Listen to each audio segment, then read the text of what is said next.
And good afternoon to everyone. My name is Ketana. I'm studying 10th grade. నేను first ఫిఫ్త్లో ఈ స్కూల్కి వచ్చాను. First admission తీసుకోవడానికి వచ్చినప్పుడు ప్రిన్సిపల్ సార్ మీట్ అయినప్పుడు సార్ అడిగారు, నువ్వు ఎందుకు ఈ స్కూల్లో అసలు జాయిన్ అవ్వాలనుకున్నావు అనేసి. అంటే అప్పుడు లాస్ట్ ఇయర్ బ్యాచ్లో మా అక్క ఒక అక్క ఉండేది, ఆ అక్క తోడుంటుంది అనేసి అని చెప్పాను. సార్ అన్నారు, వీళ్ళు వాళ్ళు ఉంటారని కాదు, ఫస్ట్ స్కూల్ నేమ్ ఏంటి అంటే మహాత్మా జ్యోతిబా పూలే, అంటే అతని గురించి చెప్పారు. అలాంటి మహనీయుల గురించి తెలుసుకొని అలాంటి స్కూల్స్లో చదువుకోవాలని చెప్పారు. అండ్ ఫస్ట్ నేను వచ్చిన రోజు నైట్ మాకు అప్పుడు హౌస్ మేడం హామిస్ట్రీ మేడం మాతో మీట్ అయ్యారు. అప్పుడు ఫస్ట్ నన్ను క్లాస్ లీడర్ పెట్టారు. అప్పటి నుంచి అంటే ఈ స్కూల్లో నేను ఈ స్కూల్కి రాకముందు ఫిఫ్త్కి ముందు ఒక కాంపిటీషన్స్ అంటే ఏంటో తెలీదు, ఇలాంటి ప్రోగ్రామ్స్ అంటే ఏంటో తెలీదు, అంటే క్లాస్ ర్యాంక్స్ ఇస్తారని తెలీదు. ఈ స్కూల్కి వచ్చిన తర్వాత నేను చాలా నేర్చుకున్నాను. కాంపిటీషన్స్ ఉంటాయని, mandal level, district level, state level. And ఇక్కడ టీచర్స్ కూడా చాలా బాగా ఎంకరేజ్ చేస్తారు. ఇప్పుడు నాకు ఫిఫ్త్లో ఫస్ట్ నాకు ఒక స్పీచ్ ఇచ్చారు ఏ బుక్ గురించి చెప్పమని.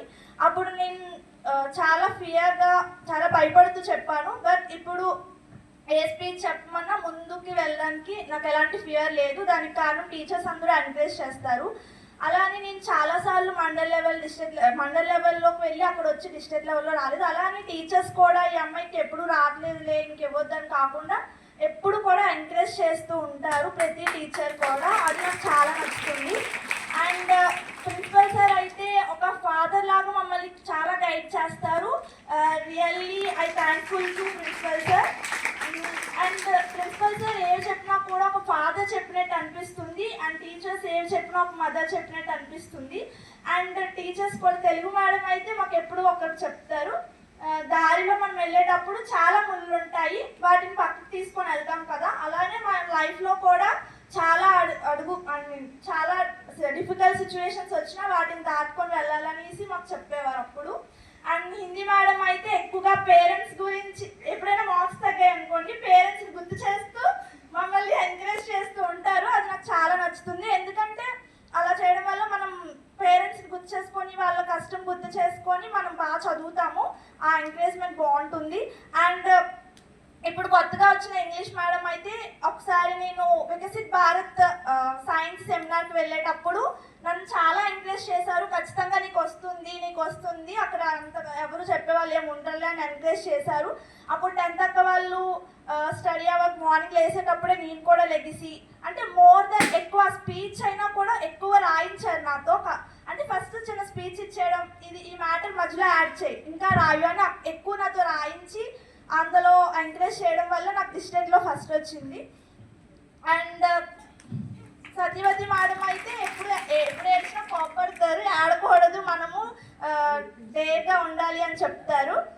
ఇప్పుడు వచ్చిన ఎన్నా మేడం అయితే ఎక్కువగా ప్రాక్టీస్ చేయాలి, మనం ఏది చదివినా ఏ ఎగ్జామ్కైనా మోర్ దెన్ ప్రాక్టీస్, అలా మనం ప్రాక్టీస్ మనకి సక్సెస్ ఉంటుంది అని.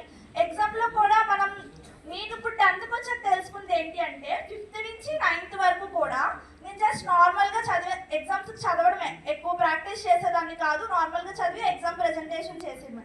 అప్పుడు చేసేటప్పుడు కొంచెం టైం టేకింగ్ అయ్యేది, అంటే ఆలోచించి రాయడానికి. కానీ నేను 10th వచ్చిన తర్వాత ఎక్కువ ప్రాక్టీస్ చేయడం వల్ల ఎగ్జామ్లో కూడా ఫాస్ట్గా, అంటే ఆ క్వశ్చన్ మనకు చూడగానే ఫాస్ట్గా ఆన్సర్ని మనం ప్రెజెంట్ చేయగలము. అది నేను నేర్చుకున్నాను 10th వచ్చాక. అంటే మనం మోర్ దెన్ ప్రాక్టీస్ చేస్తే ఎగ్జామ్ రాసేటప్పుడు ఒక క్వశ్చన్, ఒక 2 మార్క్స్ క్వశ్చన్ కానీ ఒక 4 మార్క్స్ క్వశ్చన్ కానీ రాసేటప్పుడు ఎక్కువ టైం టేకన్ తీసుకోము, ఎందుకంటే ఆల్రెడీ మనం ప్రాక్టీస్ చేస్తాం కాబట్టి వెంటనే మనం రాయగలుగుతాం. వితౌట్ ప్రాక్టీస్ మనం ఎగ్జామ్లో కరెక్ట్గా ప్రెజెంట్ చేయలేము అండ్ థింక్ చేయాల్సి వస్తుంది ఎక్కువగా. అది బిఎస్ మేడం మాకు నేర్పించారు. అండ్ ఎన్ఎస్ మేడం అయితే ఇప్పుడు స్టడీకి వచ్చారనుకోండి, చదవకపోతే మీ సబ్జెక్ట్ మీది, మీ సిలబస్ మీది, మీ లైఫ్ మీది, మీరు చదివితే మాకేమీ రాదు, మీ పేరెంట్స్కి అండ్ మీకు అని చెప్పి, అంటే మేడం కూడా అలానే పేరెంట్స్ గురించి, అంటే చదువు అనేది మన బాధ్యత, టీచర్స్ బాధ్యత కాదు. వాళ్ళు సబ్జెక్ట్ చెప్తారు, ఎంకరేజ్ చేయడం చేస్తారు, మనం దాన్ని నీట్గా తీసుకొని మనం బాగా చదివితే మన లైఫ్ మనకు ఉంటుంది, మంచి సక్సీడ్ లైఫ్ పొందుతారని చెప్పారు. అండ్ నా గోల్ వచ్చేసి డాక్టర్. అండ్ బయాలజీ మేడం కూడా డాక్టర్ అవుదామని వాళ్ళ యొక్క ఫ్యామిలీ సిచ్యువేషన్ బట్టి చదివితే ఎక్కువ అమౌంట్ అవుతుందేమో అని చెప్పి మేడం అప్పుడు ఫ్యామిలీ గురించి థింక్ చేసి డాక్టర్ చదవలేదని ఇప్పటికీ నాతో ఎప్పుడు ఫీల్ అవుతారు చాలా సాడ్గా. కానీ నాకు మేడం చెప్పడం ఏంటంటే ఖచ్చితంగా నువ్వు డాక్టర్ అవ్వాలని నీకు ఖచ్చితంగా గోల్గానే ఉంటే ఖచ్చితంగా నువ్వు అటువైపే వెళ్ళు, ఫ్యామిలీ సిచ్యువేషన్ ఆలోచించొద్దు, వాళ్ళు ఎలాగైనా పెడతారు అని. మా పేరెంట్స్ కూడా ఎప్పుడు చెప్తారు నువ్వు ఏం చదవాలనుకున్నా మేము ఖచ్చితంగా పెడతాము, నువ్వు ఖచ్చితంగా చదువు అనేసి. అండ్ బయాలజీ మేడం ఎంకరేజ్ చేసినందుకు థ్యాంక్ యూ. అండ్ నేను ఖచ్చితంగా అటు సైడే వెళ్తాను అండ్ మీ గైడెన్స్ కూడా నేను తీసుకుంటాను మేడం. అండ్ సోషల్ మేడం దగ్గర నుంచి నేను నేర్చుకుంది ఏంటి అంటే ప్రతి వారితో కూడా అంటే మన ఎనిమీస్ అవ్వచ్చు, మన ఫ్రెండ్స్ అవ్వచ్చు, ఎనిమీస్ ఎవరు ఉండరు కానీ చిన్న చిన్న గొడవల వల్ల చిన్న చిన్న కోపాలు అంతే. స్కూల్ లైఫ్లో చిన్న చిన్న కోపాలతో మనం 1 day 2 days మాట్లాడడం, అలా కాకుండా ప్రతి ఒక్కరితో కూడా అంటే కామ్గా ప్రతి ఒక్కరితో శాంతిగా పీస్ఫుల్గా ప్రతి ఒక్కరితో ఉండాలి. మనకు నచ్చినా నచ్చకపోయినా వాళ్ళతో పీస్గా వెళ్ళాలి అనేది నేను సోషల్ మేడం నుంచి నేర్చుకున్నాను. సార్ దగ్గర నుంచి నేర్చుకోవాల్సినవి చాలా ఉంటాయి. సార్ ఎప్పుడు ఎంకరేజ్ చేస్తూనే ఉంటారు. అండ్ మొన్న కూడా నేను ఎగ్జామ్ రాయలేక బ్యాక్ పెయిన్ వచ్చి కింద కూర్చొని రాస్తుంటే కాఫీ పంపించారు. అండ్ ఇలా అసలు చాలా బాగా గైడ్ చేస్తున్నారు. Really thank you sir.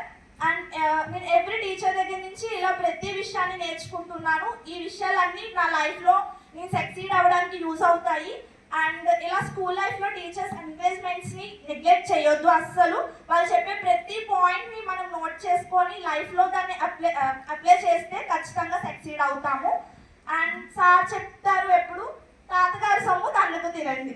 ఈ స్కూల్లో సార్ కూడా మనకి అంతే బాగా ఫుడ్ ప్రొవైడ్ చేస్తారు. మనం కూడా అంతే బాగా తిని అంతే ఎనర్జెటిక్గా ముందుగా మన లైఫ్ని మనం బుల్ చేసుకోవాలి అండ్ పేరెంట్స్కి మనకు పెద్ద అవ్వాలి.